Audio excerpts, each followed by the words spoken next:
Baik, Assalamualaikum warahmatullahi wabarakatuh. Perkenalkan, nama saya Indiani. Saya berasal dari kelompok 8 mata kuliah metode penelitian sosiologi kuantitatif. Di sini saya akan menjelaskan materi mengenai teknik penyusunan laporan penelitian dengan subbahasan organisasi laporan penelitian dan segi-segi teknis penulisan laporan penelitian. Yang pertama, organisasi laporan penelitian. Laporan penelitian kuantitatif maupun kualitatif terdiri dari 3 bagian, yaitu bagian awal, bagian pokok atau inti, dan bagian akhir. Bagian-bagian ini telah kita pelajari di sebelum-sebelumnya, yaitu yang pertama, di bagian awal terdapat halaman judul, abstrak penelitian, persetujuan pembimbing, pengesahan, moto, persembahan, kata pengantar, daftar isi, daftar tabel, daftar gambar, dan daftar lampiran.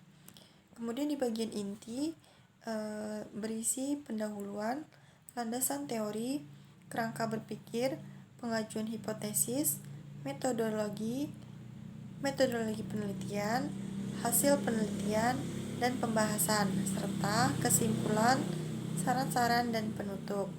Kemudian bagian akhir berisi daftar pustaka serta lampiran-lampiran. Subbahasan kedua yaitu segi-segi teknis penulisan laporan penelitian, yaitu berisi judul. Yang pertama judul atau titel, yang kedua abstrak. Yang judul itu berisi mencakup keseluruhan proses yang dilakukan yang bisa disampaikan dalam 3 hal. Dalam membuat judul dengan temuan yang mencolok, memuat temuan yang paling umum, mengungkapkan unexpected result atau hal yang tidak diduga tapi muncul. Kemudian abstrak, menunjukkan clarity, penguasaan dan kedalaman pengetahuan. Deskripsi atau what, lalu kenapa yang disajikan penting dan layak diteliti. Kemudian research question dalam bentuk yang lebih pendek dari rumusan masalah dalam pendahuluan. Kemudian metode yang dipakai dengan alasan kenapa metode ini diambil. Kemudian nature masalah yang berisi fenomenal, agensi, struktur masalah, struktur sosial, dan institusi. Kemudian penyajian temuan. Yang pertama, sajikan temuan yang paling kuat. Kemudian yang kedua, menyajikan temuan penelitian bukan pendapat seseorang. Kemudian penyajian saintis bukan refleksi pribadi. Kemudian rekomendasi penelitian atau penggunaan praktis. Lalu isi yang ketiga itu ada introduction, yaitu penelitian kita tentang apa, mendefinisikan penelitian, nature of article. Kemudian latar belakang kenapa tertarik menulis. Kemudian literatur review. Kemudian alasan-alasan kenapa memilih research question. Dan memunculkan isu-isu etis dari penelitian dan toleransi yang ada dan implikasinya. Lalu isi yang ketiga itu ada metode, yaitu menyajikan langkah-langkah atau prosedur yang konkret dan operasional yang clear, sehingga jika pembaca ingin mengikuti langkah yang kita lakukan dengan kasus yang berbeda bisa dilakukan. Kemudian pertimbangkan partisipan, material, dan prosedurnya. Isi yang kelima yaitu result atau hasil, yaitu penyajian metode, penyajian analisis data kuantitatif, penyajian data yang berbentuk tabel sesuai keinginan kita menunjukkan hasil temuan, dan ringkasan statement yang mewakili temuan secara umum. Isi yang keenam yaitu discussion atau diskusi temuan, yaitu berisi jawaban terhadap rumusan masalah, hubungkan temuan Anda dengan temuan sebelumnya. Kemudian implikasi, yaitu teori dan praktis. Kemudian ada saran perbaikan di penelitian yang akan mendatang, pertanyaan penelitian lanjutan, dan saran penelitian lanjutan. Kemudian yang terakhir ada note dan reference, yaitu daftar rujukan atau daftar pustaka dan lampiran. Kemudian di segi-segi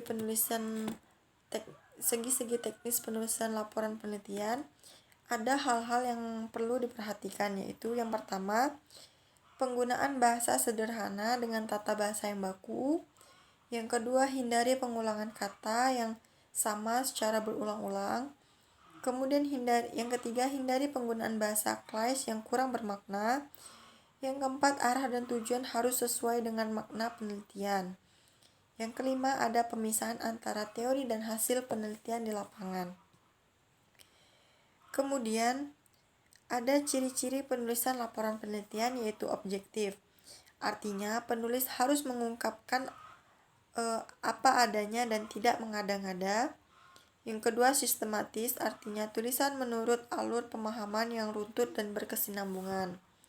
Yang ketiga, jelas, artinya segala informasi yang ditulis dapat mengungkapkan sesuatu secara jernih.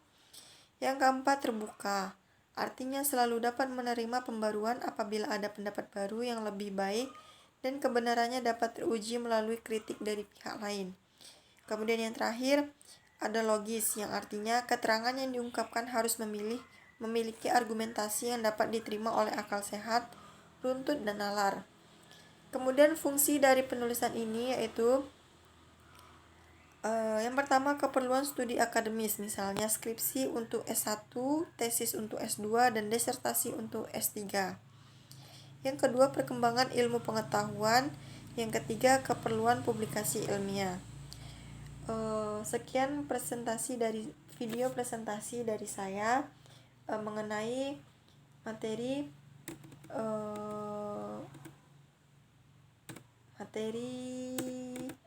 teknik penyusunan laporan penelitian.